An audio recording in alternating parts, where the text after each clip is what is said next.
Here in the fake news media, we spend a lot of time documenting all the ways in which Donald Trump's populism is a lie.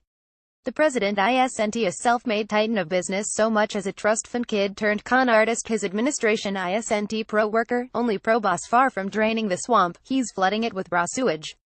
But there is one sense in which Trump is genuinely a man of the people, or, more precisely, of a certain subsegment of said people. Like millions of ordinary Americans, Donald Trump watches a lot of Fox News, but isn't really interested in politics.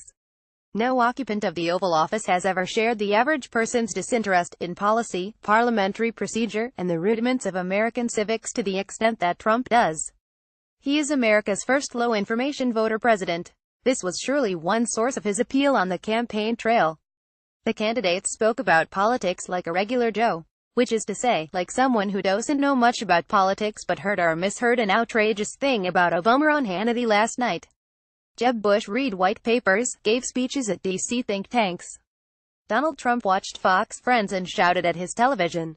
The billionaire might live in material conditions more opulent than his supporters could ever imagine. But unlike every other candidate in the GOP primary, in one small, but real and visceral, sense, Trump and the Republican base lived in the same world. But if blithe ignorance about politics and mindless faith in the claims of right-wing pundits worked for Trump as a candidate, they've proven less effective for him as a president. Specifically, the fact that Trump is too lazy and disinterested to craft or even read his own policy proposals has led him to outsource his agenda to congressional Republicans. And the fact that he gets most of his news from the GOP's propaganda network has led him to assume that the party's talking points bear some resemblance to political reality. So, when Paul Ryan wanted Trump to start his presidency with Obamacare repeal, he said yes. After all, Obamacare was a disaster. It was collapsing. Everyone hated it, and the Republicans in Congress had been waiting 7 years to replace it with something really terrific, and patient-centered, and freedom-enhancing.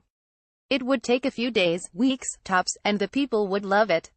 I thought that when I would go to the Oval Office, sit down at my desk, and there would be a healthcare bill on my desk. To be honest, Trump said in September. It hasn't worked out that way. Instead, Trump spent his entire honeymoon period such as it was shouting from the sidelines as Ryan and Mitch McConnell tried and failed to pass the most unpopular pieces of legislation in modern American history, bills that would break every substantive promise Trump had made to his voters on healthcare, over and over again. Eventually, condemnation of Trumpcare became so widespread and pervasive, even low-information voters began to understand what it actually did, and, thus, so did the president. In a meeting with Senate Republicans, Trump expressed his displeasure at how mean the House health care bill was. Now, weeks after introducing his tax cut plan, Trump is starting to learn what it actually does, and he's not happy. In Fox News telling, Trump's plan would cut taxes on the middle class, do little for the rich, close special interest loopholes, and then pay for itself by generating higher economic growth. In reality, the plan is a giant giveaway to the wealthy, financed by deficit spending and closing loopholes that are used by a little special interest group called the upper middle class. That last fact is finally starting to reach people who don't pay much attention to politics. Or so this report from Bloomberg suggests. Months after the White House proposed ending a tax break for people in high-tax states, President Donald Trump grew angry when he learned that the change would hurt some middle-income taxpayers, according to two people familiar with his thinking. Trump's concerns led him to say this week that we'll be adjusting the tax overhaul framework, the people said, but it's not clear how he and congressional leaders would make up for the revenue that would be lost without ballooning the deficit or torpedoing support for the plan. Meanwhile, the president's understandable assumption that there must be some empirical basis for the GOP's belief that tax cuts pay for themselves led him to make a fool of himself in an interview with Forbes' Randall Lane. So it's a massive tax cut, but then that runs against your pledge to not increase the deficit because you can't, you know. Trump: no, because a tax cut will spur growth. Lane: yes, that is true, and there is dynamic scoring. Trump: the growth will be so much that it'll be. Lane: yes, but history has shown that you can't just cut.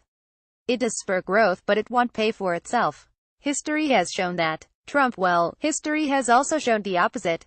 I mean, you've had it both ways. It has shown both ways. Lane: which time have you been able to cut and out of growth cut? Trump: well, during Reagan, during his cuts, tremendous growth. Lane: it spurred growth, but it also ballooned the deficit.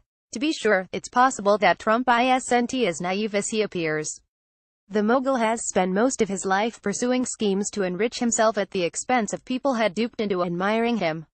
It wouldn't be at all surprising were he to consciously use his influence over tax policy to perform the same trick. Further, Trump is perfectly capable of pursuing politically toxic policies at his own volition.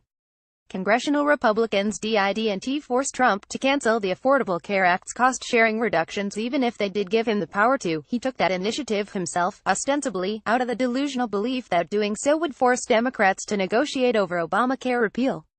And yet, if Trump got his policy advice from healthcare economists, instead of Fox Friends, he would know that canceling these subsidies is unlikely to implode Obamacare, even if that were a politically wise thing to do.